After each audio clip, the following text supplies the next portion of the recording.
सर्वांना जय भीम, नमस्कार। आज आपण अत्यंत दुःखद मनस्थितीमध्ये इथे बोलत आहोत। आजचा विषय आहे नवी मुंबईतल्या स्त्रियांवरचे अत्याचार, हत्या आणि त्याला माध्यमांनी दिलेलं नाव जे आहे ते नाव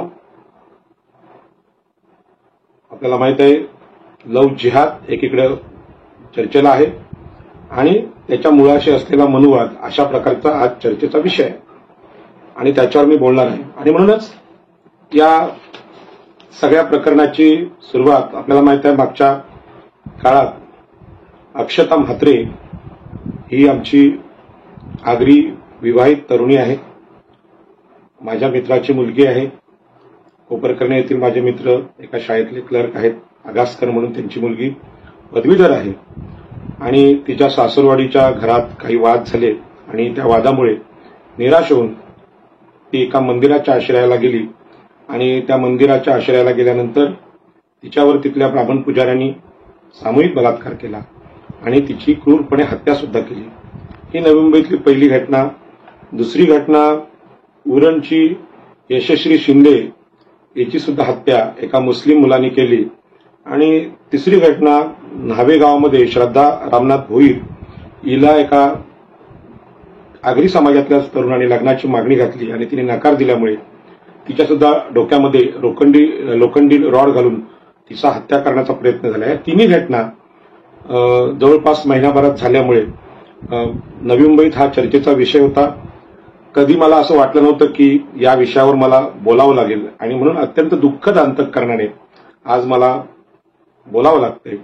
मी अभिमानाने सांगायचो की आगरी कोळ्यांची संस्कृती ही मातृसत्ताक आहे आणि तिथल्या स्त्रिया अत्यंत बलवान आहेत। त्या स्त्रियांच्या शीलाचा विनयभंग करण्याची हिंमत कुठल्या पुरुषामध्ये नाही आणि त्या सर्व अर्थाने मजबूत आहेत, धार्मिक दृष्टीने, आर्थिक दृष्टीने स्वावलंबी आहेत आणि इथली कुटुंब सुद्धा मातृसत्ताक आहेत, स्त्रीप्रधान आहेत आणि अभिमानाने गौरवाने याविषयी नेहमीच मी बोलत असतो। पण आज मला कळून चुकलं की या मातृसत्ताक संस्कृतीवर वेगवेगळ्या संस्कृतींचा हल्ला होऊन आज इथल्या स्त्रिया धोक्यात आलेल्या आहेत आणि म्हणून यातल्या दोन मुली, एक आमची उरणची यशश्री शिंदे आणि अक्षता म्हात्रे नवी मुंबई यामध्ये मृत पावलेले आहेत, त्यांना मी श्रद्धांजली अर्पण करतो। आणि तिसरी आहे ती मृत्यूशी झुंज घेते आणि या तिन्ही मुली आहेत ह्या ज्या अत्याचारित आहेत ते पुरुषांकडून आहेत आणि म्हणून या सगळ्या घटनेचा आढावा घेत असताना खरं म्हणजे या घटना घडल्यानंतर नेहमी नित्यनेमाने बोलणारा मला बहुजन संघटकने या विषयावर बोलायला सांगितलं होतं, परंतु मी बोलू शकलो नाही।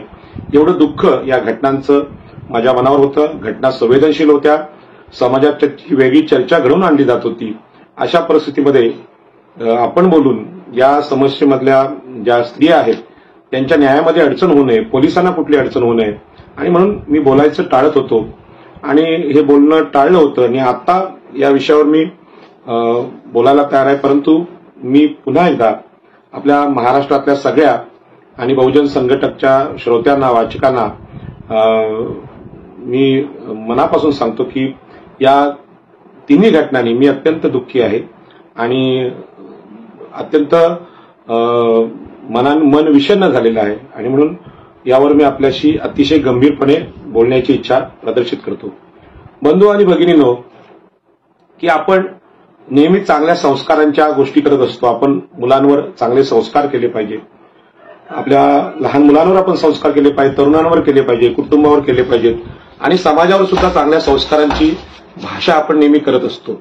आणि ही जी भाषा असते ती बरोबर आहे आणि म्हणून लहानपणापासून शाळेमध्ये काय संस्कार असावेत, लहानपणापासून घरामध्ये काय संस्कार असावेत आणि समाज म्हणून काय संस्कार असावेत, आपण जे सगळं आता बोलतो हे समाजावर संस्कार करणाऱ्या गोष्टी असतात। चांगल्या आणि वाईट गोष्टींची चर्चा करतो, चांगली जीवनमूल्य कोणती याच्यावर चर्चा करतो। परंतु मी जे अभ्यासलं आहे त्यामध्ये माझं असं लक्षात आलं, संस्कार हे कायमस्वरूपी टिकणारे नसतात. म्हणजे काळाच्या ओघात हे संस्कार नष्ट होतात किंवा माणसाकडून विसरले जातात. आणि म्हणूनच भगवान बुद्धांनी पंचशील असेल किंवा आपल्याला माहित आहे त्रिशरण पंचशील असेल, याच्यामध्ये एक गोष्ट 3-3 वेळा बोलायची सवय लागली की बाबा बुद्धम शरणम गच्छामी किंवा संघम शरणम गच्छामी, धम्मम शरणम गच्छामी. याचा सातत्याने 3 वेळा संस्कार आपण मनावर केला पाहिजे, कारण त्याचा पक्का परिणाम असावा. तरी सुद्धा हे जे संस्कार आहेत ते कायमस्वरूपी नसतात, ते माणसाकडून विसरले जातात. याची आठवण मी करून देतो. त्याच्यामुळे चांगल्या गोष्टीवर आपण सातत्याने बोललं पाहिजे, सातत्याने लिहिलं पाहिजे. हा जो समाज संस्कार आहे तो आपण जपला पाहिजे. याचबरोबर भगवान बुद्धांनी जे सांगितलेलं आहे की हे संस्कार असतील, पुस्तकं असतील, साहित्य असतील, हे माणसाच्या मनावर वेगवेगळे संस्कार करत असताना ते विसरले जाण्याची, पुन्हा पुन्हा आपण आपल्याकडून चुका घडण्याची शक्यता असते. आणि म्हणून सतत जागृत राहणं हे अत्यंत महत्वाचं असतं. आणि म्हणून आपलं मन जागृत राहावं म्हणून भगवान बुद्धांनी असा संदेश दिलाय की आपण सतत सावध आणि जागृत राहिलं पाहिजे. आणि म्हणून माणसाने ध्यानधारणा केली पाहिजे, स्वतःला ओळखलं पाहिजे. सकाळ संध्याकाळ आणि कुठलंही काम करत असताना आपण सतत जागृत आणि सावध होऊन केलं पाहिजे. अनवधानाने आपल्याकडून कुठल्या चुका व्हायला नको. आणि म्हणून जो सावध आहे तो चुकत नाही, परंतु केवळ संस्काराच्या आधारावर जो समाज असा जगत राहतो, विश्व संबून राहतो, त्याच्याकडून चुका घडत असतात. आणि म्हणून मी नेहमी सांगत होतो की इथला जो आगरी कोळी समाज आहे हा मातृसत्ताक कुटुंब संस्था असलेला आहे. इथे मुलींचा जन्मदर चांगला आहे, घरामध्ये महिलांना फार मोठा सन्मान आहे, अर्थव्यवस्था महिलांकडे. हे सगळे चांगले संस्कार असताना आज नवी मुंबईतल्या अक्षता म्हात्रे हिच्या बाबतीत जी घटना घडली ती दोन्ही अर्थाने महत्वाची आहे. पहिली ह्या अर्थाने की हा इथला समाज हा मातृसत्ताक होता आहे आणि तिथल्या स्त्रिया स्वतःच्या बळावर सगळं सामर्थ्य घेऊन कुटुंबामध्ये असतात आणि त्यांचा आवाज घरातल्या पुरुषांपेक्षा मोठा आहे. परंतु अक्षता म्हात्रेच्या बाबतीत जी घडलेली घटना आहे, ज्या म्हणजे गोष्टी माध्यमांवर चर्चेला आहेत, त्यानुसार सासरच्या मंडळीकडून तिचा थोडासा छळ झाला आणि या छळामुळे ती निराश झाली आणि निराशेपोटी ती आपल्या माहेरी पण नाही गेली आणि सासरी पण नाही गेली, गणपतीच्या मंदिरात गेली. ही जी घटना आहे ही घटना आपल्याला विचार करायला लावणारी आहे. आणि म्हणूनच कौटुंबिक हिंसाचाराच्या बाबतीत आमच्या इथल्या आगरी कोळ्यांनी आता आत्मपरीक्षण करण्याची वेळ आलेली आहे. मातृसत्ताक संस्कार आहे तो नवी मुंबईच्या आधुनिक शहरात कुठेतरी लोक विसरायला लागलेत हे दिसतंय. जसं इथे लोक शेती करायची, आता शेती नष्ट झाली आणि सगळे व्यवसाय बदलले. याच पद्धतीने हा मातृसत्तेचा आई एकवेरीकडून आलेला, हा प्रजापतीकडून आलेला संस्कार विसरला आणि त्याच्यामुळेच तिच्या सासरच्या कुटुंबाकडून छळ झाला. त्यांचा हेतू काही असेल, मग पैशाची मागणी करणं असेल किंवा काय असेल. आणि संपूर्ण महाराष्ट्रात हा हुंडाबळीचा विषय आहे, पण नवी मुंबईमध्ये असा हुंडा घेतला जात नव्हता. पण या प्रकरणामध्ये ही चर्चेला विषय आलेला आहे की तिच्या सासरच्या लोकांनी पैशाची मागणी केली, तिचा छळ केला. आज सासरची सगळी मंडळी तुरुंगात आहेत. याचबरोबर त्या आमच्या ताईला, अक्षता म्हात्रे ताई आगासकर तिचं माहेरचं नाव आहे आणि तिचे वडील माझे मित्र आहेत, त्याच्यामुळे मला ती मुलीसारखीच आहे.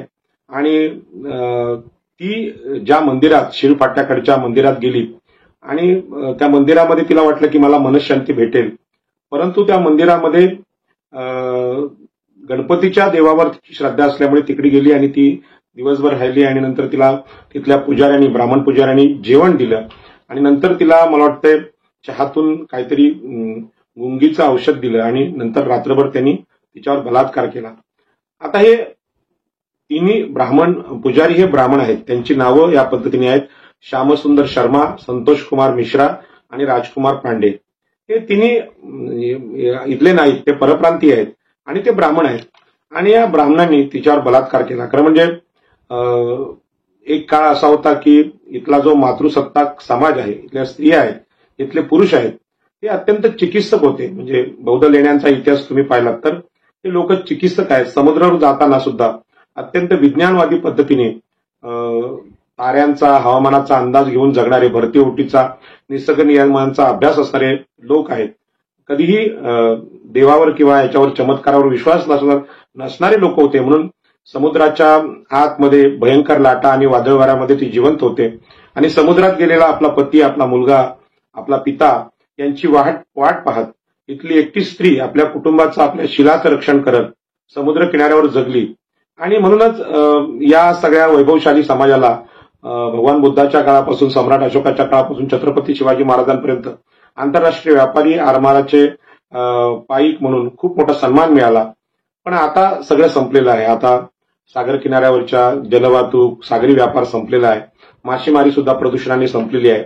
आणि त्याच्यामुळे या समाजाची अवस्था फार बिकट आहे आणि तो सतत आपल्या जगण्याचा संघर्ष करत आहे.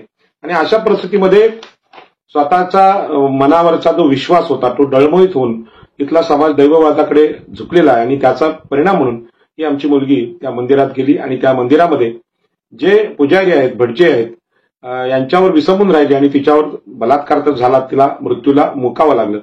आणि म्हणून या विषयावर आपल्याला बोलावं लागेल, कारण आपल्याला कल्पना आहे की मंदिरांची जी निर्मिती आहे ती ब्राह्मणांच्या पोट भरण्यासाठी, उपजीविकेसाठी झालेली. याबद्दल हिंदू हृदय सम्राट बाळासाहेब ठाकरे यांचे वडील प्रबोधनकार ठाकरे यांनी स्पष्ट शब्दामध्ये याच्यावर एक पुस्तिकाच लिहिलेली आहे, धर्माची देवळे आणि देवळांचा धर्म असं लिहिली.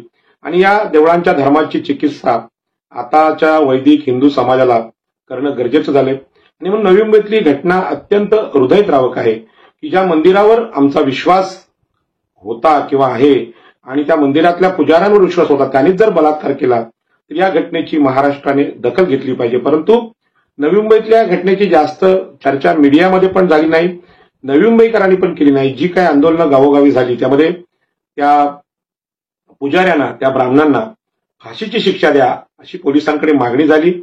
परंतु या 3 पुजाऱ्यांचे चेहरे मीडियाने दाखवले नाहीत. ज्या पद्धतीने उरणच्या घटनेमध्ये एक मुस्लिम युवक आहे त्याचा चेहरा मात्र दाखवला गेला आणि लव्ह जिहादच्या नावाने त्याची फार मोठी चर्चा आपल्या महाराष्ट्रात झालेली आहे. परंतु आपल्या धर्मातले जे दोष आहेत त्याची चिकित्सा करण्याची हिंमत हिंदू समाजात नव्हती. ही चिकित्सा करण्याचं काम महात्मा ज्योतिबा फुले, सावित्रीबाई फुले, राजर्षी शाहू महाराज यांनी चांगल्या पद्धतीने केलं. 2000 वर्षापूर्वी भगवान बुद्ध, भगवान महावीर आणि चार्वाक यांनी केलं होतं. पण आताच्या घडीला ते होत नाही. आणि असा धर्मचिकित्सा करायला कुणी गेला की त्याच्यावर आवाज उठवायचा, त्याच्या फेसबुक पोस्ट असतील, व्हॉट्सअप असेल, याच्यावर त्याला घेरायचा, हे आजही चालू आहे. आजही मी या घटनेची चर्चा फेसबुकला एक पोस्ट टाकली, त्यामध्ये असं लिहिलं की उरणमधल्या तरुणीवर मुस्लिम तरुणाने अत्याचार केला आणि त्याची लव्ह जिहादची चर्चा मोठी झाली.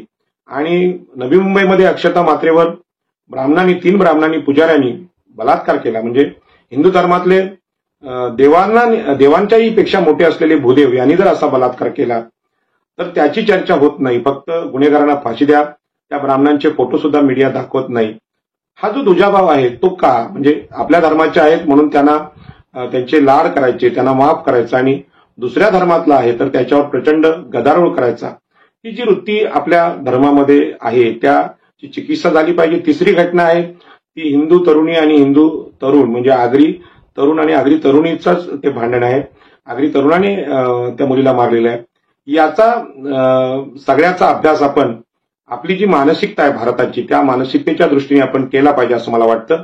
आणि म्हणून तटस्थपणे यावर भाष्य करताना मी माझ्या आगरी कोळी समाजातल्या तरुणांना सांगेन की लव्ह जिहादचा सुद्धा अर्थ आपण समजून घेतला पाहिजे आणि आपल्या धर्मातल्या दोषांवर सुद्धा आपण प्रहार केला पाहिजे. आणि आपल्या कुटुंब व्यवस्थेमध्ये, म्हणजे आपली जी भारतीय कुटुंब संस्था आहे त्या कुटुंब संस्थेने स्त्रियांचं शोषण ज्या पद्धतीने पूर्वी केलं आता चालू आहे. स्त्रियांना शिक्षणाचे अधिकार नाकारले, प्रॉपर्टीचे अधिकार नाकारले, मुलांपेक्षा मुलींना दुय्यम स्थान दिलं. या सगळ्या प्रकारांची आधुनिक युगात चिकित्सा झाली पाहिजे. भारताला आता नवीन संविधान डॉक्टर बाबासाहेब आंबेडकरांनी दिलेलं आहे आणि संविधान हा देशाचा खरा म्हणजे आधुनिक धर्म आहे. आणि या धर्माने दिलेली जीवन मूल्यांची चर्चा सुद्धा आपल्याकडून व्हायला पाहिजे. याच्यामध्ये आपण मध्ययुगात राहण्याचं काहीच कारण नाही. आणि म्हणून या तिन्ही घटना या आधुनिक नवी मुंबईला आत्मचिंतन करायला लावणार आहेत. आणि म्हणून संपूर्ण महाराष्ट्रासमोर सगळ्या महाराष्ट्राची क्षमा मागून मी आज बोलतोय. कारण या घटना ज्यावेळी घडल्या त्यावेळी तात्काळ बोलणं गरजेचं होतं. परंतु कायद्याचे रक्षक असलेले आमचे पोलीस बांधव हे याच्या बाबतीत काय करतात हे सुद्धा पाहणं गरजेचं होतं. आणि म्हणून या सगळ्यामध्ये 2 मुलींच्या हत्या तर झालेली आहे. एकीवर अत्यंत क्रूरपणे तिचं शरीराची नासधूस झालेली आहे. म्हणजे युद्धामधले सैनिक एकमेकांच्या देहाची जेवढी विटंबना करत नाही अशा पद्धतीनं या आमच्या उरणच्या शिंदेताईच्या विटंबना झालेली आहे. 22 वर्षाची तरुणी आहे. ती विटंबना पाहून माझं मन पूर्ण हळहळलं की आपल्या म्हणजे आपल्याला नुसती एक काटा लागला किंवा टाचणी लागली किंवा मेणबत्तीच्या ज्योतीचा स्पर्श झाला, चटका बसला तर किती वेदना होतात. आणि या छोट्या मुलीवर एवढे अत्याचार ज्या पद्धतीने केलेत ती पद्धत पाहता आपला समाज कुठे चाललेला आहे हा मोठा प्रश्न पडतो. आणि म्हणूनच एकूणच आपल्या भारतीय कुटुंब व्यवस्थेमध्ये मुली, स्त्रिया, आपल्या बहिणी, आजी, आई यांचं शोषण संविधानिक जीवनमूल्यांच्या हे जो निकष आहे तो समोर ठेवून पाहिलं तर आम्ही आमच्या घरामध्ये महिलांचं किती शोषण करतो. आणि मग जेव्हा समाज म्हणून वेगवेगळ्या धर्माचे लोक एकत्र येतात आणि चुकीच्या घटना घडतात त्यावर आक्षेप घेतो, तर समाज म्हणून, भारतीय समाज म्हणून आपण याचा सगळा विचार करण्याची आज वेळ आलेली आहे. आणि म्हणून या ज्या तिन्ही घटना आहेत त्या तिन्ही घटना आपल्याला आत्मचिंतन करायला लावणाऱ्या आहेत. आणि म्हणून सांगतो, चांगल्या संस्कारावर जरी आपण विसंबून राहिलो, अनेक लोकांनी, राजकीय नेत्यांनी यावर भाष्य केलेलं आहे की मुलींना पण कळलं पाहिजे कसं वागायचं. तर मुलींना कसं वागायचं ते कळलं पाहिजे, जितकं बरोबर आहे तितकं मुलांना सुद्धा आपण संस्कार दिला पाहिजे. स्त्रियांना आपण एखाद्या घटनेत दोष देतो त्यावेळी भगवान बुद्धांनीच आणि बाबासाहेबांनी पण सांगितलं की टाळी एका हाताने वाजत नाही, पाप हे एका बाजूने होत नाही, तर त्याला दोन्ही व्यक्ती जबाबदार असतात, स्त्री आणि पुरुष हे जबाबदार असतात. आणि याचाच अर्थ की स्त्री पुरुष समानतेच्या तत्वाने आपण या घटनांचा विचार केला पाहिजे. आणि म्हणूनच आपल्याला आपल्या भारतीय मनावर जो संस्कार आहे तो संस्कार आपण शोधला पाहिजे. आणि हा जो संस्कार आहे म्हणजे वाईटाचा संस्कार, आता दोन्ही संस्कार आहेत, चांगल्याचा आणि वाईटाचा. वाईटाचा जो संस्कार आहे तो मनुस्मृतीने केलेला आहे. आणि हा मनुस्मृतीने केलेला संस्कारावर आमच्याकडे एक कर्जत तालुक्यातले एक लेखक आहेत, त्यांनी एक पुस्तक लिहिलेलं आहे. लेखक ऍडव्होकेट तुकाराम नारायण ढोले, काय जाळायचे ते सांगा, मनुस्मृती की संविधान, असं हे पुस्तक आहे. आणि या पुस्तकामध्ये खूप छान संदर्भ आहेत. आणि आज तिन्ही घटना आहेत, त्या तिन्ही घटनांमध्ये अत्याचारी जे पुरुष आहेत त्यांना फाशी द्या अशी मागणी समाजातून होत आहे. आणि ही मागणी संविधानाच्या काळातली संविधानानुसार मागणी होते. पण बलात्काऱ्यांना किंवा स्त्रियांवरच्या अत्याचार करणाऱ्या लोकांना फाशी द्या अशा किंवा जन्मठेप द्या ही जी मागणी आहे हे संविधानाच्याच आधारे आम्ही करू शकतो हे समाजाला मला सांगायचं आहे. मग भारताचा जो पूर्वीपासूनची जी परंपरा आहे त्या परंपरेमध्ये स्त्रियांवर जे अत्याचार होत त्यांना कोणत्या प्रकारची शिक्षा होती आणि त्या शिक्षा कोणाकोणाला कशा कशा होत्या याचा पण इतिहासाचा आपण अभ्यास केला तर या देशातला सगळ्यात मोठा बहुसंख्य जो धर्म आहे तो हिंदू धर्म आहे. आणि त्याला तुम्ही वैदिक म्हणा किंवा हिंदू धर्म म्हणा किंवा मनुस्मृतीचा धर्म म्हणा, त्या धर्मामध्ये सगळ्यात श्रेष्ठ म्हणजे लोकांचा न्याय करण्याचे अधिकार मनुस्मृतीनुसार हे ब्राह्मणांना दिले होते. आणि आता ही जी शीळपाट्याची घटना आहे त्या शीळपाट्याच्या घटनेमध्ये या धर्माचे सर्वाधिकार ज्या ब्राह्मणांना दिले होते त्या 3 ब्राह्मणांनीच म्हणजे मंदिरातल्या पुजाऱ्यांनीच आमच्या अक्षता मात्रेवर बलात्कार केल्यामुळे लोकांना आधुनिक नवी मुंबई 2024 मध्ये ही घटना आश्चर्यकारक वाटते. परंतु धर्मावर आणि या पुजाऱ्यांवर प्रचंड विश्वास आपल्या समाजाचा असल्यामुळे त्या ब्राह्मणांची जात कोणी ते काढत नाही, पुजाऱ्यांची जात कोणी काढत नाही किंवा माध्यम किंवा राजकीय पक्ष त्यावर बोलत नाहीत. एवढंच म्हणतात की अक्षता मात्रेच्या आरोपींना फाशी द्या. आता ही फाशीची मागणी सुद्धा संविधानानुसार होते. मग मनुस्मृतीच्या काळामध्ये ब्राह्मणांनी जर बलात्कार केला असता तर त्यांना कोणत्या प्रकारची शिक्षा होती याचा अभ्यास आपण केला पाहिजे. आणि म्हणून स्त्रिया, ब्राह्मण आणि मनुस्मृती यांचा एक भाग त्या पुस्तकातला दुसरा भाग आहे तो मी याच्यातले काही गोष्टी वाचून दाखवते. खरं म्हणजे फार स्फोटक आहे आणि आताचे जे कायदे आहेत त्या कायद्यानुसार आपल्यावर मनुस्मृतीला मानणारं सरकार केंद्रात आणि राज्यात असल्यामुळे कारवाई पण होऊ शकते. परंतु मी त्यांना सुद्धा सांगतो कारवाई करणाऱ्या लोकांना की डॉक्टर बाबासाहेब आंबेडकरांच्या संविधानाने आम्हा शूद्रांना, ओबीसींना अभिव्यक्ती स्वातंत्र्य दिलेलं आहे. त्या अभिव्यक्ती स्वातंत्र्याचा उपयोग करून आम्ही बोलतोय. यामध्ये कोणालाही दुखवण्याचा हेतू नाही. या पुस्तकामध्ये हे पुस्तकच एका वकिलांनी लिहिल्यामुळे या पुस्तकामध्ये याचे संदर्भ दिलेले आहेत, सत्य गोष्टी सांगितलेल्या आहेत. त्यामुळे मी काही भाग मुद्दामून वाचून दाखवणार आहे कारण बोलताना काही चूक होऊ नये. आणि म्हणूनच आपण डॉक्टर बाबासाहेब आंबेडकरांच्या नजरेने, डॉक्टर बाबासाहेब आंबेडकर हे मनुस्मृतीचे आणि हिंदू धर्माचे सगळ्यात मोठे अभ्यासक आहेत. आणि ज्या दिवशी बाबासाहेबांना कळलं की स्त्रियांच्या विरोधी खूप मोठं वक्तव्य या मनुस्मृतीमध्ये झालेलं आहे आणि म्हणून त्यांनी मनुस्मृती ब्राह्मणांच्या हस्ते याच रायगड जिल्ह्यात चौदार तळ्याच्या परिसरामध्ये जाळलेली आहे. आणि म्हणून या घटनेचा मी मुद्दाम उल्लेख करतो. आणि म्हणून डॉक्टर बाबासाहेब आंबेडकर लिखित ब्राह्मणशाहीचा विजय या पुस्तकात प्रथम आवृत्तीच्या पान नंबर 61 ते 63 पर्यंत डॉक्टर बाबासाहेब आंबेडकर मनुस्मृतीच्या श्लोकांविषयी काय म्हणतात ते आपण पाहूया. अध्याय 1 ला श्लोक 93, त्यामध्ये उत्तमो भवात ज्येष्ठ ब्राह्मणस्व धारणात सर्वस्वाम सर्गस्य धर्ततो ब्राह्मणा प्रभू असा एक श्लोक आहे. आता मी काय ब्राह्मण नाही, त्यामुळे माझं एवढं काही संस्कृत चांगलं नाही, पण थोडाफार संस्कृतचा माझा अभ्यास आहे, त्यामुळे बोलताना एखादी चूक झाली तर माफ करा. त्याचा अर्थ असा आहे की मुख्य अशा अंगापासून उत्पन्न झाल्यामुळे, क्षत्रियाधिकांच्या पूर्वी उत्पन्न झाल्यामुळे, म्हणजे क्षत्रियांच्या अगोदर ब्राह्मण उत्पन्न झाल्यामुळे, वेदाचे अध्ययन अध्यापन इत्यादींच्या द्वारा धारण करत असल्यामुळे ब्राह्मण हा या सर्व सृष्टीचा प्रभू आहे असं मनुस्मृतीने सांगितलं. या सगळ्या सृष्टीचा प्रभू म्हणजे मालक आहे. आता सगळ्या सृष्टी म्हणजे फक्त भारतापुरतं, बाकीचे जे राष्ट्र आहेत अमेरिका, जपान, इथे काय ब्राह्मणांचा संबंध येत नाही, पण भारतालाच संपूर्ण जग मानणारी ही मनुस्मृती आहे आणि त्यांनी या ब्राह्मणांना सगळ्याचं मालक म्हटलेलं आहे. हे तुम्हाला मी सांगतो कारण का अक्षता मात्र्यावर ब्राह्मण पुजाऱ्यांनी जो बलात्कार केलेला आहे त्याची पार्श्वभूमी या सगळ्या हिंदू तत्वज्ञानाला आहे. आणि म्हणून दुसरा श्लोक अध्याय 1 श्लोक 100 आहे. सर्वस्वम ब्राह्मणश्चेद यत्किंचित जगतिकम श्रेष्ठ येना विजयनेदम सर्वम ब्राह्मणो हरती.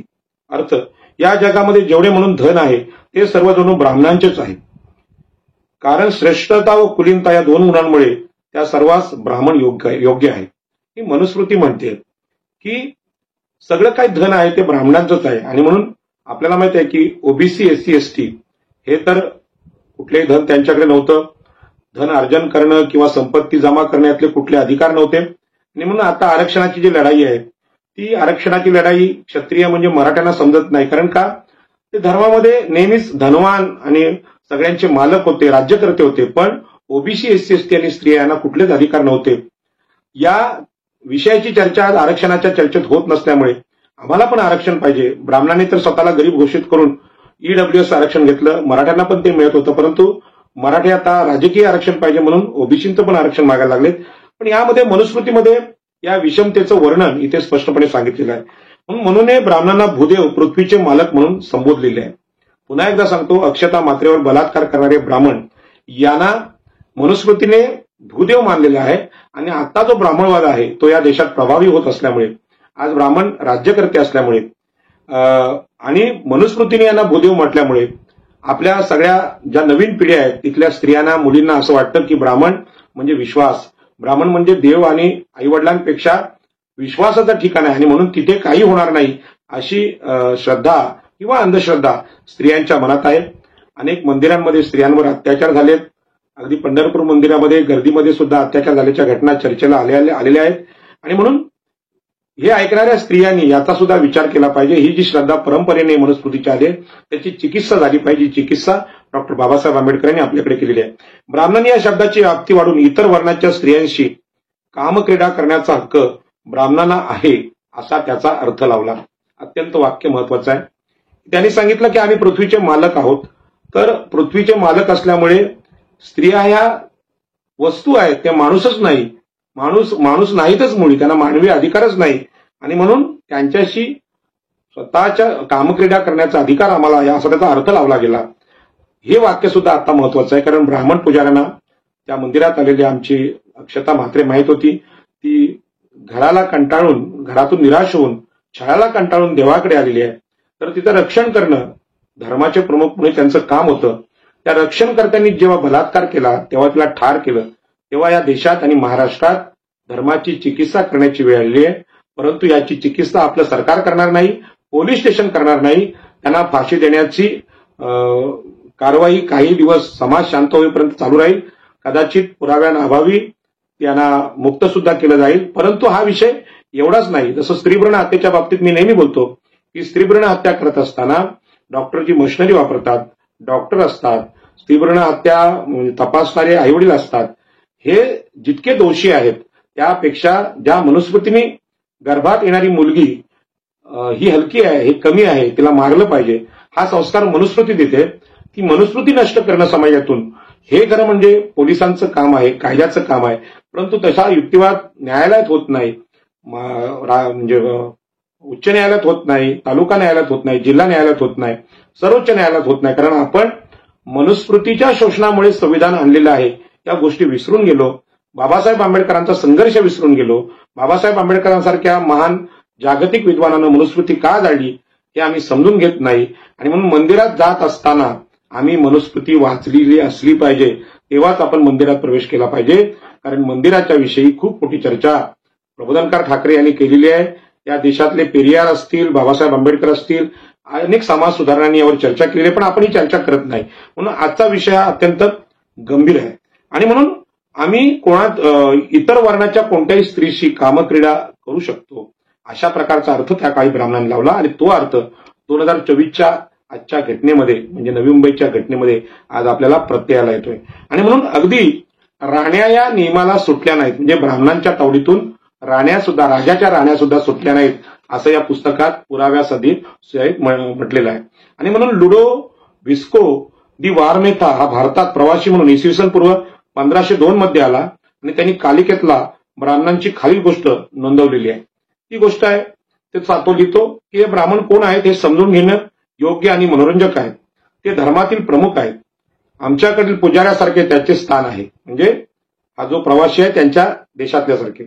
ज्यावेळी राजा विवाह करतो त्यावेळी तो अत्यंत सन्मान प्राप्त अगदी योग्य ब्राह्मण शोधून त्यांच्याकडे आपल्या नवविवाहित पत्नीला पहिल्या रात्री झोपण्यास पाठवून देतो.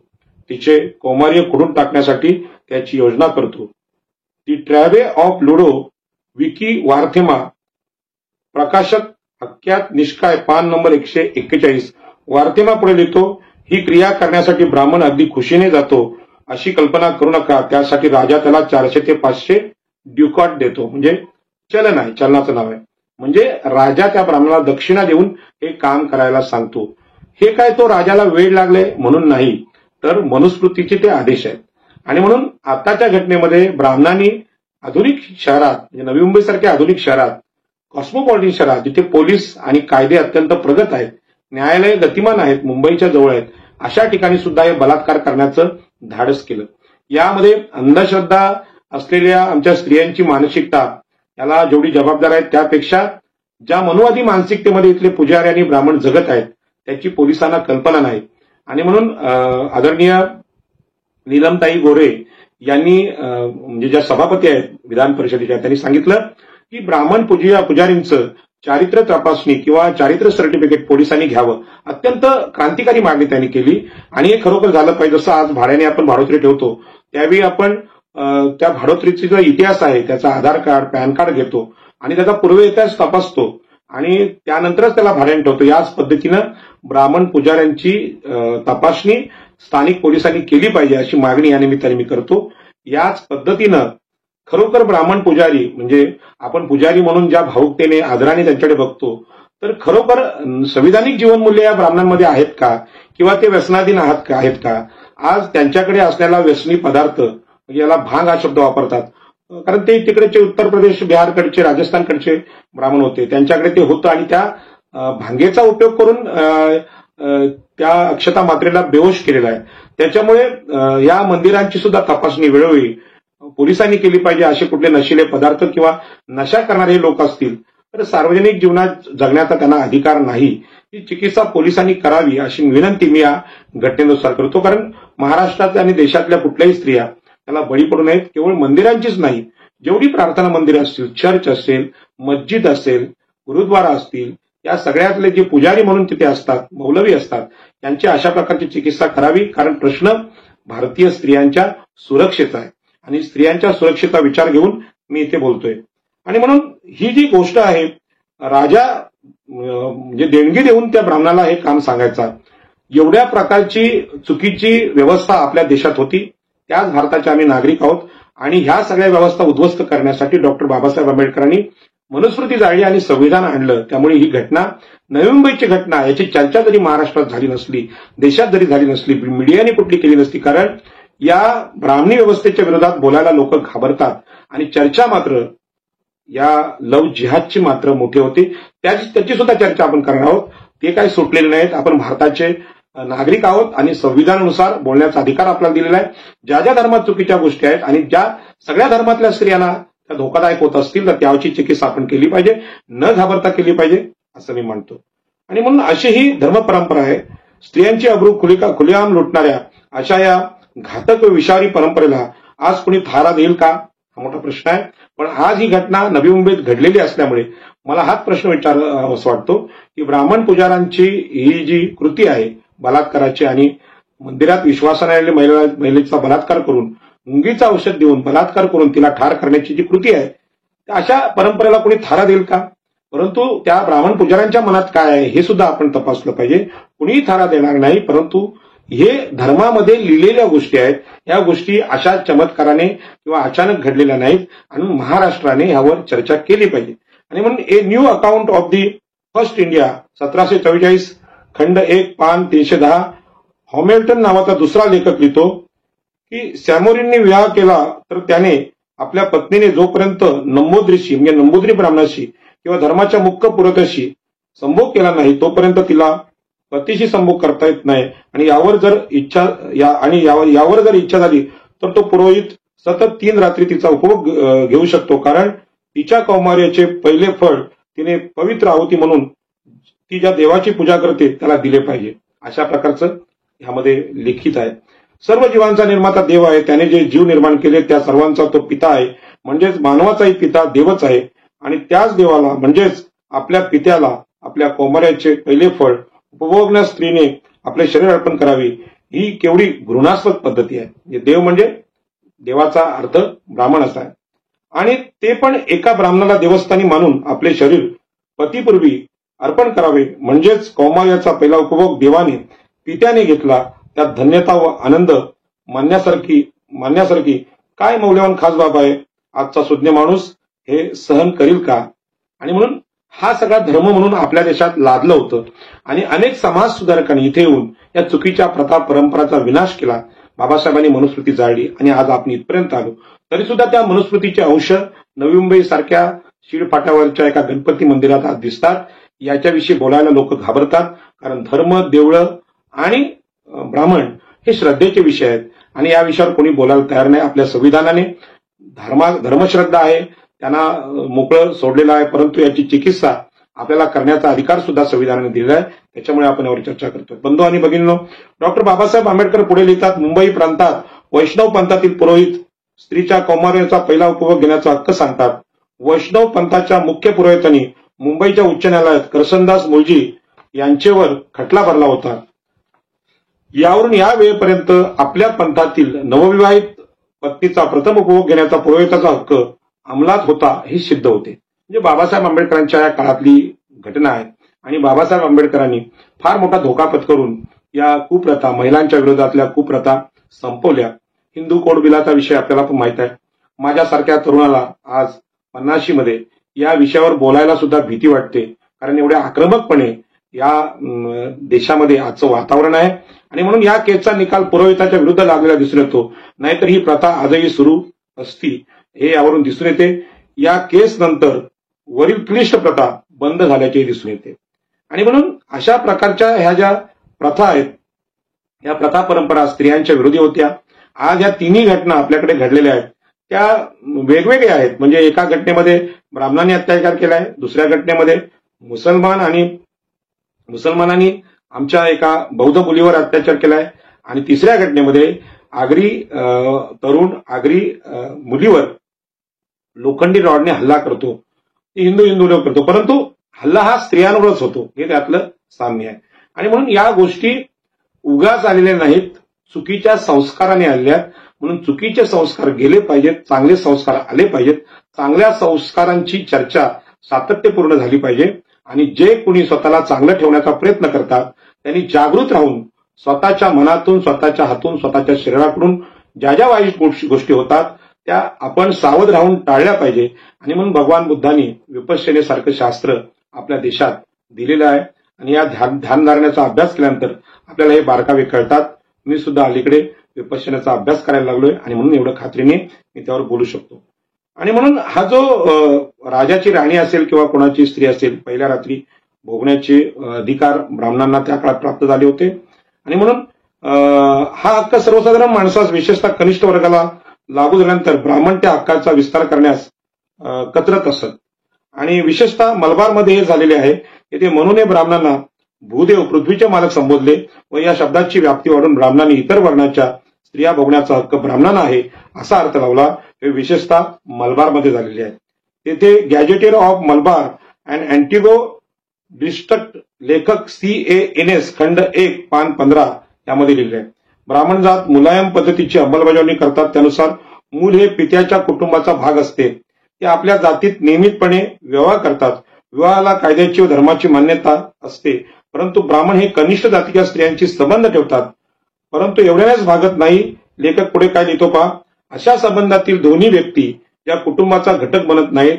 अशा संभोगातून निर्माण झालेली संतती ही आईच्या कुटुंबातली समजली जाते आणि या संततीस कायद्यानुसार आपल्या पित्याच्या मालमत्तेत हक्क व पित्याचा पोषणाचा हक्क मिळत नाही. हा सुद्धा स्त्रियांवर आणि त्या स्त्रीच्या पोटी जन्मणाऱ्या मुलांवर अन्याय, अत्याचार आहे. आपल्याला माहिती आहे ही पुरुषसत्ताक पद्धत आहे. आता मराठा आरक्षणाच्या काळात सुद्धा हा विषय चर्चेला आला की पितृसत्ताक पद्धतीने पित्याची जात मुलाला लागते पण आईची लागत नाही. आता ही सुद्धा चर्चा झाली तर आईची जात का लागत नाही असं एक आर्टिकल मागच्या लोकसत्तेत आलं होतं. कारण आपल्या देशाने स्त्रियांना सातत्याने दुय्यम वागणूक दिलेली आहे. स्त्री पुरुष समानतेचं तत्व आपल्या देशामध्ये संविधानाने आणले आहे. आणि म्हणून विनामूल्य मजा मारायची ब्राह्मणांनी आणि सजा भोगायची संततीने या प्रथेच्या उगमाबाबत गॅजेटचा लेखक म्हणतो की या प्रथेचे मूळ कनिष्ठ पातळीवरचे क्षत्रिय व सत्ताधीश कनिष्ठ जातीच्या विवाहित स्त्रियांच्या पहिल्या रात्रीच्या उपभोगाचे अधिकारी ब्राह्मण असतात. मध्ययुगातील ऑर्डर दी सिमेंडरी सारखाचा हक्क आहे. युरोपात मध्ययुगात अशी प्रथा होती. पहिल्या रात्री उपभोगण्याचा हक्क असे म्हणतात. याप्रमाणे पहिल्या फलावरील एवढ्या पुरता ते मर्यादित आहे असे म्हणणे आहे. त्यापेक्षा कमी सांगणे ठरेल. याची मर्यादा यापेक्षा जास्त आहे. कनिष्ठ जातीच्या स्त्रियांचा उपभोग वेश्यांप्रमाणे करण्याचा ब्राह्मणांचा हक्क असा त्याचा अर्थ होतो. आणि हा अर्थ समस्त स्त्रियांसाठी अत्यंत महत्वाचा आहे. याच्यापेक्षा भयानक या पुस्तकामध्ये आहे. परंतु मी इथेच थांबतो. मला एवढंच सांगायचं की कुणीही जन्माने श्रेष्ठ आहे किंवा जन्माने अधिकारी आहे हा जन्म आधारित संस्कार भारतीय संविधानाच्या काळात आम्ही सोडून दिला पाहिजे. स्त्रियांनी अत्यंत सावध आणि चौकस झालं पाहिजे. मुलींनी सुद्धा या सगळ्या गोष्टींचा अभ्यास केला पाहिजे. मनुस्मृतीचा अभ्यास केला पाहिजे. डॉक्टर बाबासाहेब आंबेडकरांच्या जीवनाचा संघर्षाचा अभ्यास केला पाहिजे. बाबासाहेब आंबेडकरांनी स्त्रियांना दिलेल्या अधिकारांची चर्चा झाली पाहिजे. आणि जे जुनं आहे, चुकीचं आहे ते जाळून टाकलं पाहिजे. आणि म्हणून या पुस्तकाचं नावच आहे की ठरवा काय जाळायचे, मनुस्मृती की संविधान. आणि म्हणून आता याच्यापुढे अशा प्रकारचे सर्वाधिकार ब्राह्मणांना देणारे जी मनुस्मृती आहे ते प्रत्येक मंदिरासमोर आपण जाळली पाहिजे. कारण ती चुकीची आहे म्हणून जाळली पाहिजे. आणि म्हणूनच ही जी हत्या आहे नवी मुंबईतली ती अत्यंत हृदयद्रावक आहे. मी अत्यंत दुःखी आहे. आणि आता दुसरी घटना उरणमध्ये घडलेली आहे की ज्या घटनेमध्ये आरोपी हा मुस्लिम आहे. आणि याची मात्र चर्चा नवी मुंबईच्या घटनेपेक्षा जास्त झाली. लव्ह जिहाद म्हणून त्याला नाव दिलं गेलं की मुस्लिम तरुणांनी जो अत्याचार केलेला आहे तो दाऊद शेख नावाचा तरुण आहे कर्नाटकचा. अत्यंत क्रूर पद्धतीने त्यांनी त्या मुलीची हत्या केलेली आहे. ती सुद्धा घटना अत्यंत निषेधार्ह आहे आणि मी सुद्धा त्याचा जाहीर निषेध करतो. मुसलमान मुलगा आहे म्हणून त्याचं कुठलंही समर्थन मी करणार नाही. किंबहुना उरणमधले मुस्लिम युवती, मुस्लिम आया बहिणी आणि मुस्लिम तरुण सुद्धा या कृत्याचा निषेध करायला आंदोलनात होते. पुन्हा एकदा मी उरणची जी स्थिती आहे ते सांगतो. उरणचं वैशिष्ट्य आहे की उरणमध्ये घारापुरी लेणी जवळ आहे, बौद्ध लेणी आहे, आंतरराष्ट्रीय दर्जाचं व्यापारी केंद्र ते सम्राट अशोकाच्या काळात होते. उरणमध्ये बौद्ध लेणी आहेत. उरणचं आणखी एक वैशिष्ट्य आहे की मुस्लिम व्यापारी इथे मोठे प्रमाणात येतात कारण ते आंतरराष्ट्रीय बंदर आहे. आणि इथे पिरवाडी दर्गा म्हणून एक मोठा दर्गा आहे, ऐतिहासिक दर्गा आहे आणि मुस्लिम वस्ती मोठी येथे आहे.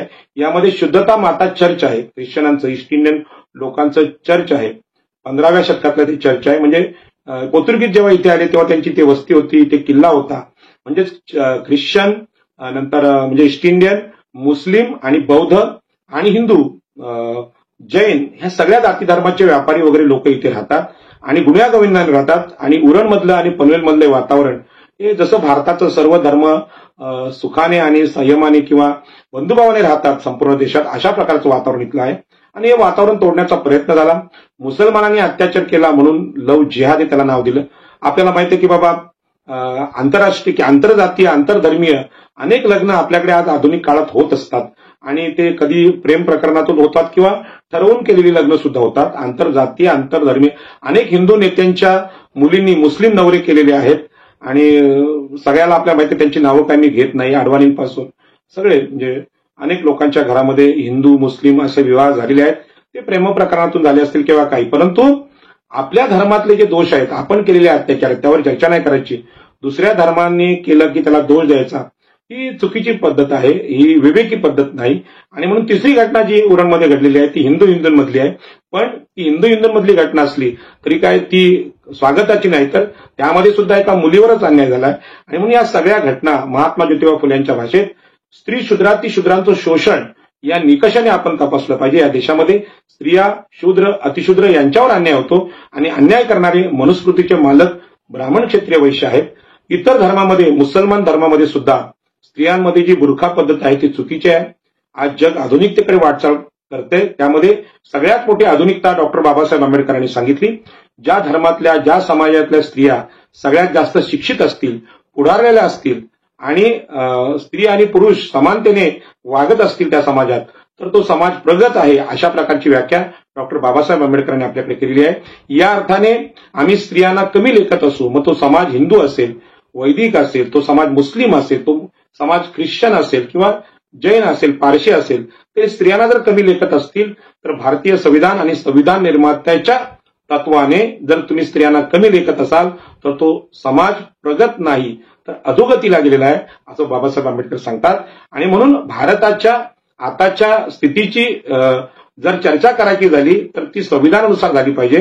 मग ते मुस्लिम बांधव असतील, हिंदू असतील, ख्रिश्चन असतील. आणि म्हणून ज्या पद्धतीने क्रूरपणे मुलीला जे मारलेलं आहे त्या पद्धतीने ही बौद्ध मुलगी आहे, तिला मारलेलं आहे. आणि ती मारण्याची जी पद्धत आहे, अनेक लोक असं सांगतात की बाबा असं कृत्य हिंदू माणूस करू शकत नाही, मग मुस्लिम माणूस असं कृत्य का करतो, तर त्या धर्मामधल्या स्त्रियांची चिकित्सा झाली पाहिजे. मुस्लिम अनेक विचारवंत माझे मित्र आहेत, त्यांना माझी विनंती आहे की उरणच्या या घटनेमध्ये या मुलीच्या कुटुंबाला आपण भेट द्यावी. अनेक मुस्लिम कार्यकर्ते आज त्या मुलीच्या घरी आले होते. मी उरण शहराच्या या उदारतेचं आणि संवेदनशीलतेचं कौतुक करतो की मुस्लिम बांधव या कृत्याच्या निषेधार्थ मोठ्या प्रमाणात या आंदोलनात सहभागी झाले होते आणि हे खरोखर पुढारलेपणाचं लक्षण आहे. परंतु ज्या पद्धतीने, ज्या क्रूर पद्धतीने या बौद्ध मुलीला मारले, तिच्या आईवडिलांना घरी जाऊन मी आज भेट दिली, ते पाहता समस्त भारताच्या आणि जागतिक मानवतेच्या दृष्टीने भारत हा आजही स्त्रियांच्या बाबतीत अत्यंत मागासलेला देश आहे, असं खेदाने म्हणावं लागतं. मी सुद्धा अत्यंत प्रचंड दुःखी आहे की ज्या क्रूरपणे त्या मुलीला मारलेलं आहे ते पाहून मन हळहळतं की आपण कुठल्या प्राण्याला आणि कोणालाही अशा प्रकारचं हिंसक किंवा क्रूरतेने मारू शकत नाही. घटना घडलेली आहे, पण या घटनेची चर्चा केवळ ती लव जिहाद आहे अशी म्हणजे एखाद्या धर्माविषयी संपूर्ण धर्माला दोष देताना आपण करू नये, तर त्या घटनेशी मुळाशी गेलं पाहिजे. आणि मुस्लिम विचारवंतांनी, मुस्लिम कुटुंब संस्थेच्या लोकांनी बाकी तुमच्यामध्ये काय मध्ययुगीन असतील गोष्टी त्या सोडून द्या, परंतु आधुनिक विज्ञान, आधुनिक कायदे आणि जागतिक मानवतावाद, माणसाचे स्वातंत्र्य आहेत, खास करून स्त्रियांचे जे अधिकार आहेत त्या बाबतीत आपापल्या धर्माची चिकित्सा केली पाहिजे. मुस्लिम बांधवांनी सुद्धा या घटनेवर चर्चा करावी. बहुजन संघटकच्या प्रमुखांना मी विनंती करेन की मुस्लिम विचारवंतांना आपण इथे बोलायला निमंत्रित केलं पाहिजे.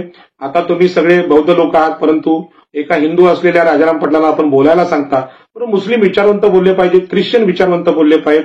आमचे एक फादर आता वसईचे वारले, अत्यंत सुधारक ते होते. अशा लोकांच्या चर्चा इथे झाली पाहिजेत आणि ही आंतरराष्ट्रीय चर्चा झाली पाहिजे, कारण ही उरणची घटना पूर्ण देशात आणि जागतिक स्तरावर गेलेली आहे. उरणचं वातावरण ही कुठल्याही एका धर्माच्या बाजूने नाही, तर सगळ्या धर्माचे लोक इथे गुण्यागोविंदाने राहतात आणि मला सुद्धा त्याचा अभिमान आहे. 2019च्या निवडणुकीमध्ये प्रचाराला उतरताना मी प्रथम आई एकविरेच्या 2000 वर्षापूर्वीच्या लेण्यांचं दर्शन घेतलं उरणमधल्याच. त्यानंतर मी ख्रिश्चन चर्चच्या शुद्धता माता चर्च यांचं दर्शन घेतलं आणि पीरवाडी दर्ग्याचं पण दर्शन घेतलं. आणि या शहरात राहत असल्याचा मला प्रचंड अभिमान आहे आणि महाराष्ट्रातल्या सगळ्या लोकांना मी विनंती करेन आपण इकडे बघायला. आजची घटना ही अत्यंत वाईट आहे. उरण शहरातली माणुसकीची जी वीण आहे, माणुसकीचं जे नातं आहे, तोडणारी घटना आहे. अनेक मुस्लिम बांधवांना याचं दुःख आहे. आम्हाला तर दुःखच आहे. म्हणजे बौद्ध समाजाची मुलगी, पदवीधर असलेली मुलगी, तरुण मुलगी, आईवडिलांची लाडकी मुलगी, उरणकरांची लाडकी मुलगी, ज्या पद्धतीने रस्त्यावर तिची बॉडी पडलेली होती ते पाहून आम्हाला दुःख झाले. या सगळ्यामध्ये मला पुन्हा एकदा चर्चा करायची वाटते. या तिन्ही घटनांमध्ये जो समाजाचा उद्रेक झाला, स्त्रियांचे मोर्चे निघाले, यामध्ये एक निरीक्षण माझं असं आहे की पहिल्या घटनेमध्ये सुद्धा अक्षता म्हात्रेच्या मिसिंगची केस जेव्हा तिच्या घरच्यांनी केली त्यावेळी पोलिसांनी त्याचा गुन्हा नोंदवायला वेळ लावला आणि जर वेळीच जर ते झालं असतं तर कदाचित त्या मुलीला आज मोबाईलमुळे ट्रॅक करता आलं असतं आणि जीव वाचला असता. उरणच्या घटनेमध्ये सुद्धा मुलीच्या वडिलांनी तक्रार दिल्यानंतर पोलिसांना थोडा उशीर झाला आणि आता तिसरी घटना आहे जी न्हाव्याची, त्याच्यामध्ये सुद्धा जीवघेणी मारहाण लोखंडी रॉडनी झाली होती. तर पोलिसांनी त्या आरोपीला छोटी कलम लावली.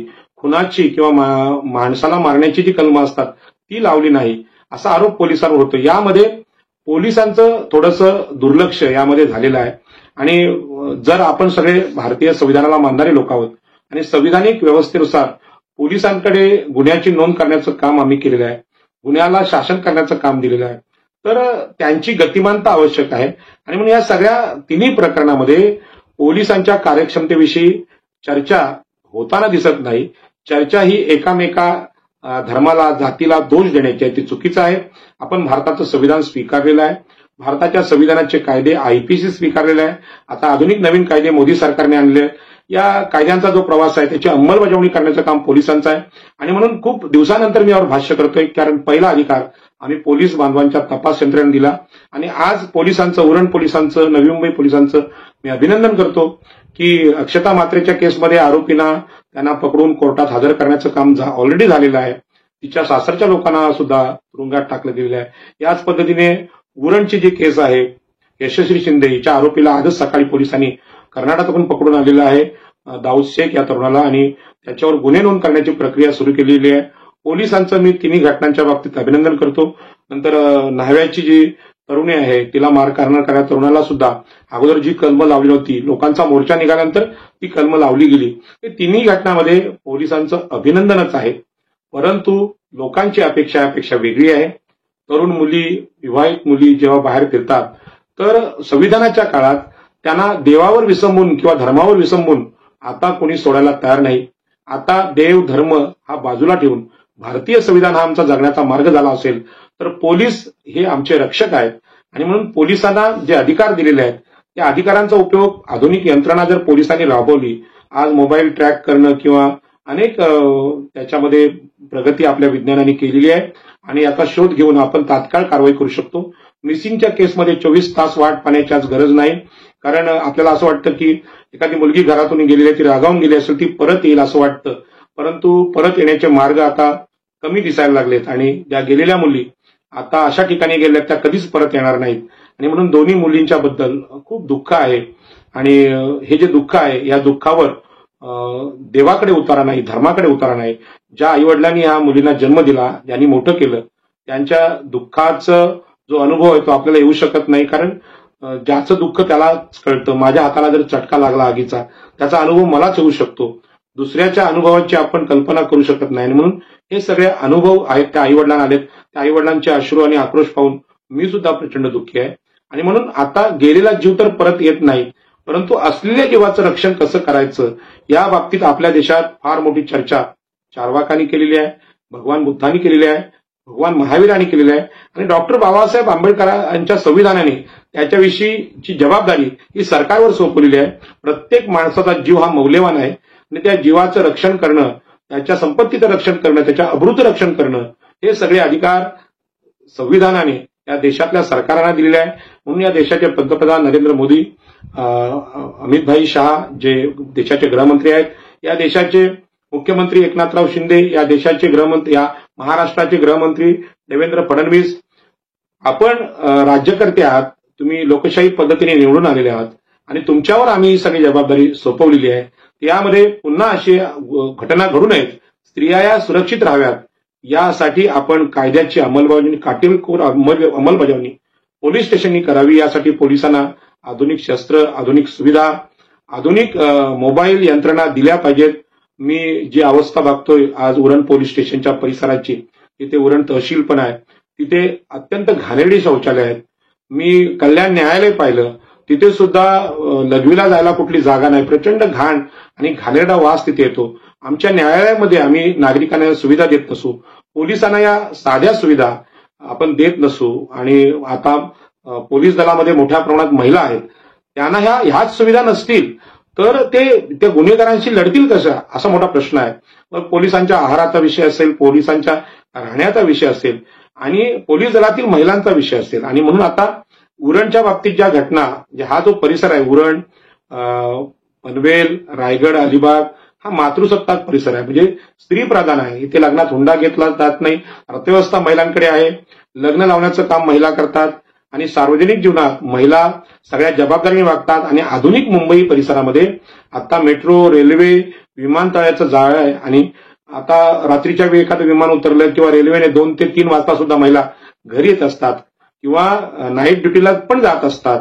हे सगळे जे काम आहे, उद्योजक महिला आहेत, यांची सुरक्षा या शहरावर आहे. आणि आतापर्यंत मुंबईत अशी भीती कमीत कमी कोळीवाडा आणि गावठाणात नव्हती, परंतु आज ही घटना उरणसारख्या आगरी कोळ्यांच्या वस्तीमध्ये घडलेली आहे. आमच्या कोपरखर्णे, शिळपाटा, आगरी पट्ट्यात ही घटना घडलेली आहे. आता या मातृसत्ताक महिला आपल्याच गावामध्ये धोक्याच्या दिशेने वाटचाल करत आहेत. अशावेळी आपली आधुनिक पोलीस यंत्रणा आणि समाज व्यवस्था ही आम्ही आधुनिक करणं गरजेचं आहे. मी केंद्र सरकार आणि राज्य सरकारला विनंती करेन, राजकीय मतभेद काही असू शकतात, राजकीय विचारांमध्ये वेगवेगळ्या गोष्टी असू शकतात, परंतु आपल्या प्रत्येकाला मुली आहेत, प्रत्येकाला बहिणी आहेत, प्रत्येकाला भाऊ आहेत आणि याचा विचार करून आपल्या महिलांना आम्ही सुरक्षा दिली पाहिजे, आदर दिला पाहिजे असं मला वाटतं. जे चुकीचं आहे त्याचा धर्म म्हणून अभिमान बाळगण्याची गरज नाही. मग ते हिंदू धर्मात असेल, मुस्लिम धर्मात असेल किंवा ख्रिश्चन धर्मात असेल. जे वाईट आहे ते वाईट आहे आणि जे चांगलं आहे ते चांगलं आहे. सर्व धर्मांनी या देशातल्या संविधानात चालू करण्याची आज गरज निर्माण झालेली आहे. त्याच्यामुळे लव जिहाद नाव देऊन मुस्लिमांना टार्गेट करणं किंवा मनुस्मृतीचं उदाहरण देऊन हिंदू धर्माला टार्गेट करण्याचा माझा अजिबात विचार नाही. तर त्याची चर्चा करून या गोष्टीमध्ये मागे घडलेल्या गुन्ह्यांमध्ये दुरुस्ती व्हावी असं माझं म्हणणं आहे. आणि म्हणून न्हावे गावची घटना आहे. श्रद्धा रामनाथ भोईर ही तरुण मुलगी आहे, उच्च शिक्षित आहे आणि तिला त्या गावातल्या प्रीतम अरुण म्हात्रे या आगरी मुलानं मागणी घातली, तिने नकार दिला, पण तिच्या डोक्यात लोखंडी रॉडनी मारहाण केली गेली आणि ती घटना तिला मरणाच्या दारात नेऊन ठेवणारी होती. पण जी कलम लावली गेली ती साधी होती, पोलिसांकडून अपेक्षित असलेली कलम लावली गेली नाही आणि लोकांनी आंदोलन केलं. वेगवेगळे पत्रकार, वेगवेगळे समाजसेवक, राजकीय पक्ष एकत्र आले आणि पोलिसांना हे सांगितलं ही वेळ पोलिसांवर येऊ नये, कारण याचा अर्थ असा आहे की पोलीस कुठेतरी कमी पडतात असा समाजाला अर्थ गेला.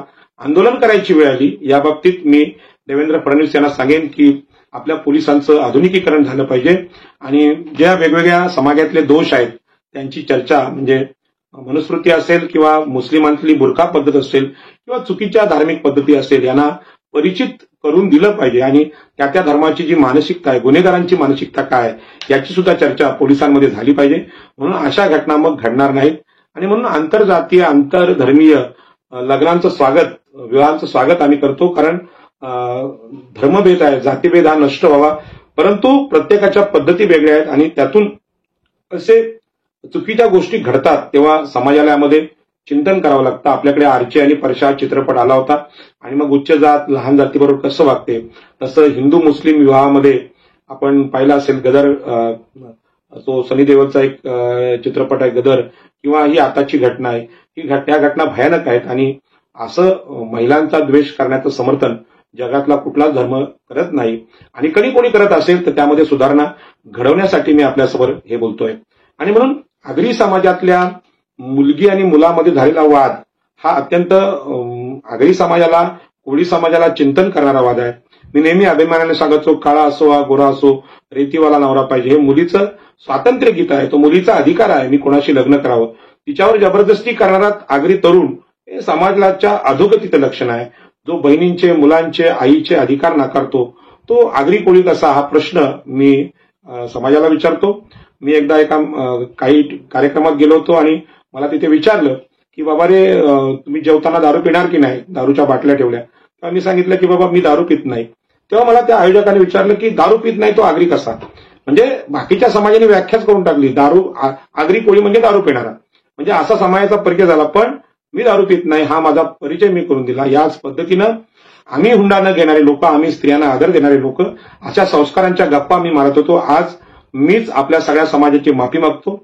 आम्ही सुद्धा चुकत चाललेलो आणि आम्ही चुकत चाललोय. आम्ही कौटुंबिक हिंसा स्त्रियांच्या बाबतीत कधी करत नव्हतो. आज आमच्याकडून कोपर करण्यात पण घडलेली आहे, आमच्या त्या मुलीकडून अक्षता मात्रेच्या बाबतीत, आणि आता उरणमध्ये ही जी आमची बौद्ध मुलगी आहे हिच्या बाबतीत सुद्धा हे इथल्या समाजाकडून घडलेलं आहे, मुस्लिम तरुणाकडून घडले. एक कुटुंब, एक परिवार म्हणून समस्त स्त्रियांची माझ्यासारख्या जबाबदार पुरुषाला माफी मागावी लागते आणि मोठ्या मनाने ती माफी मागतो. आम्ही कमी पडलो कारण या 2 लाडक्या मुली आमच्यातून गेलेल्या आहेत.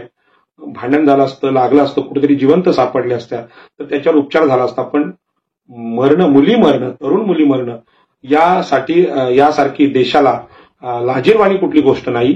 आणि म्हणून या घटनेची दखल माननीय पंतप्रधान नरेंद्र मोदी आणि अमित शहानी घ्यावी. ज्या स्त्रियांना आम्ही भारत मातेचं रूप म्हणतो त्यांचं रक्षण करण्याची आमची जबाबदारी असली पाहिजे.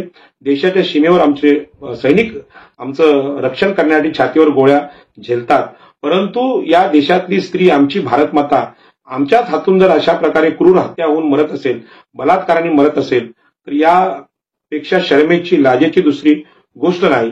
आणि समस्त स्त्रियांची माझ्यासारखे पुरुषांनी खरोखर माफी मागितली पाहिजे की अत्याचार करणारे वेगळे, पण आम्ही या मुलींना वाचवू शकलो नाही, हे आमचं अपयश आहे. मी पोलिसांना धन्यवाद देईन की मरणोत्तर का होईना परंतु गुन्हेगारांना पकडण्यात त्यांना यश आलेलं आहे.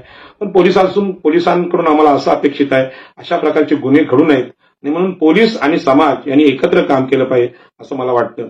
आणि म्हणून महिला विरोधातला विचार सर्वच धर्मात जर असेल तर त्याला नाव काय द्यावं? मुस्लिमांमध्ये महिलांच्या विरोधात विचार आहे, त्याला आपण लव्ह जिहाद म्हटलं. पण हिंदू धर्मामध्ये पण असा विचार आहे, त्याला मनुवाद हे नाव आपण चळवळीतल्या लोकांनी दिलंय. बाबासाहेब आंबेडकरांनी त्या मनुस्मृतीला जाळले. याची चर्चा सुद्धा या चर्चेच्या निमित्ताने झाली पाहिजे. आणि जसं स्त्रियांचं शोषण आमच्या धर्मामध्ये झालं, आमच्या देशामध्ये झालं, याच पद्धतीने ओबीसी म्हणजे शूद्र आणि एससी एसटी अतिशूद्र यातल्या पुरुषांचं आणि समाजाचं शोषण आम्ही केलं होतं. स्त्रियांच्या शोषणाच्या निमित्तानं अशाच प्रकारच्या हत्या पुरुषांच्या, मुलांच्या, तरुणांच्या आणि अख्ख्या जातीच्या आमच्या देशाने केलेल्या आहेत आणि याचा निषेध आम्ही केला पाहिजे. मला माहित आहे राष्ट्रीय स्वयंसेवक संघाचे सरसंघचालकांनी मागे सांगितलं की 5000 वर्ष पुरोहितांनी या देशाचं शोषण केलं आणि त्याची माफी त्यांनी मागितली. आज नवी मुंबईमध्ये 3 ब्राह्मण पुजाऱ्यांनी आमच्या आगरी समाजाच्या अक्षता मात्रे या तरुणीवर बलात्कार करून तिची हत्या केलेली आहे. याची सुद्धा माफी कुठेतरी, खरोखर प्रत्येक जातीमध्ये चांगले लोक असतात, उदार लोक असतात, त्यांनी पुढे येऊन ही माफी मागितली पाहिजे किंवा पुजाऱ्यांची जी संघटना असेल त्याने अशी माफी मागितली पाहिजे किंवा आगरी समाजाने, कोळी समाजाने याचा निर्णय घेतला पाहिजे. आमची जी मंदिरं आहेत त्या मंदिरामधले पुजारी आमच्या जातीचे असले पाहिजेत. आमच्या जातीतले जे सात्विक, शुद्ध आचरण करणारे लोक असतील त्यांना पुजारी म्हणून नेमलं काय, कारण पूजा करणं हा एक रोजगार आहे, तो एक व्यवसाय आहे. जसा वकिली व्यवसाय, प्राध्यापकांचा व्यवसाय, तसा तो व्यवसाय. आणि त्या मंदिरामध्ये आवश्यक असं तर आम्ही पुजारी राहिलं पाहिजे. त्यासाठी युपी, बिहार इकडून चरस, गांजा ओढणारे पुजारी आणण्याची गरज नाही. तर आपल्या मंदिरात आपण पूजा केली पाहिजे आणि ते चांगल्या चारित्र्याचे, स्त्रियांवर, मुलांवर माया लावणारे लोक असले पाहिजे आणि त्यांची कुटुंब आपल्याला माहीत असली पाहिजे, म्हणजे मग असे गुन्हे घडणार नाहीत असं मला वाटतं. आणि म्हणून पोलीस हे अशा महिलांच्या मिसिंग केसचा जेव्हा तपास करतात तेव्हा आता 24 तास वाट बघायची गरज नाही. अत्यंत वेगवान पद्धतीने युद्ध पातळीवर याची चौकशी झाली पाहिजे, कारण महिलांच्या बाबतीत अत्याचार देशामध्ये वाढायला लागले आहेत. याचं कारण म्हणजे पोलीस नाहीत. पोलीस हे नोकरी करतात, देशाची सेवा करतात. आम्ही समाज बांधव म्हणून त्याला कारणी आहोत. आम्ही समाजामध्ये जी जीवनमूल्य पेरतो, जे विचार मांडतो, त्याचा परिपाक समाजावर होत असतो आणि म्हणून समाज सुद्धा याला जबाबदार आहे. मी Uran police, Navi Mumbai police commissioner या सगळ्यांचं अभिनंदन करतो. नावाशेवा पोलिसांचं अभिनंदन करतो आणि त्यांना ताकद देतो. नवधानाने, कधी कधी रागाने आम्ही या सगळ्या व्यवस्थेवर टीका करत असतो. पोलिसांच्यावर प्रचंड ताण आहे. पोलिसांची संख्या कमी आहे. शहरं मोठ्या संख्येने वाढायला लागलीत आणि तेवढ्या संख्येने आज पोलीस नाहीत. पोलीस भरती पण तेवढ्या प्रमाणात होत नाही. आणि म्हणून मी पोलिसांना पण सांगू इच्छितो, समाजाला सांगू इच्छितो, या देशातले मुस्लिम असतील, या देशातले ख्रिश्चन असतील, या देशातले जैन असतील, या देशातले आदिवासी असतील, या देशातले हिंदू असतील, यांनी सुद्धा एकदा आत्मचिंतन केलं पाहिजे की भारत हा देशच स्त्री विरोधी नाही का? कारण तीनही घटनांमध्ये अत्याचार हे स्त्रियांवर झालेत आणि ते पुरुषांनी केलेत. म्हणजे हा देश पुरुष सत्ताक किंवा पुरुष प्रधान आहे. आणि मग इथे स्त्रियांवर जर अत्याचार होत असतील तर या सुधारणा केवळ सरकारने करायच्या का, निवडून आलेल्या लोकप्रतिनिधींनी करायच्या का, किंवा विद्यापीठांनी करायच्या का, किंवा प्रसार माध्यमांनी किंवा पत्रकारांनी करायच्या का. आणि म्हणून यामध्ये आपल्या देशामध्ये हा संदेश आपल्याला भगवान बुद्धांनी दिलाय आणि त्यांनी सांगितलं की स्वतःला बदलण्याची जबाबदारी समाजाची, देशाची, सरकारची नसते. तर आपल्याला बदलण्याचं काम आम्ही स्वतः केलं पाहिजे. आपल्याला कोणत्याही गुरुची किंवा मार्गदर्शकाची आवश्यकता नाही. तर अत्तदीप भव हा संस्कार भगवान बुद्धांनी आम्हाला दिला. आणि म्हणून मी जे काय बोललो हे तुम्हाला वाटेल तुम्हाला शिकवण्यासाठी बोललो.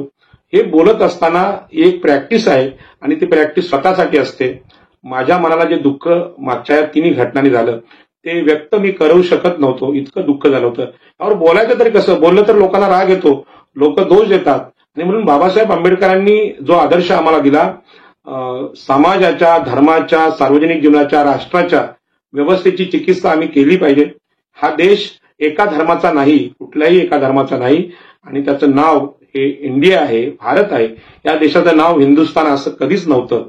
आणि म्हणून या देशामध्ये सगळेच लोक आहेत, मुस्लिम आहेत, ख्रिश्चन आहेत, अल्पसंख्याक जैन आहेत, बौद्ध आहेत, हिंदू आहेत. या सगळ्यांचा स्वीकार आम्ही केलेला आहे. लव जिहाद बोलून आम्ही काय या देशातल्या मुस्लिम बांधवांना बाहेर काढू शकत नाही. ते आमच्या देशाचे नागरिक आहेत, ते भाऊ आहेत. ख्रिश्चन सुद्धा आमच्या देशाचे भाऊ आहेत. आणि यांच्या बरोबर बंधुभावाने जगण्याचा जो संस्कार आहे, विचार आहे, हा संविधानाने आम्हाला दिलेला आहे. याचा स्वीकार आम्ही करावा.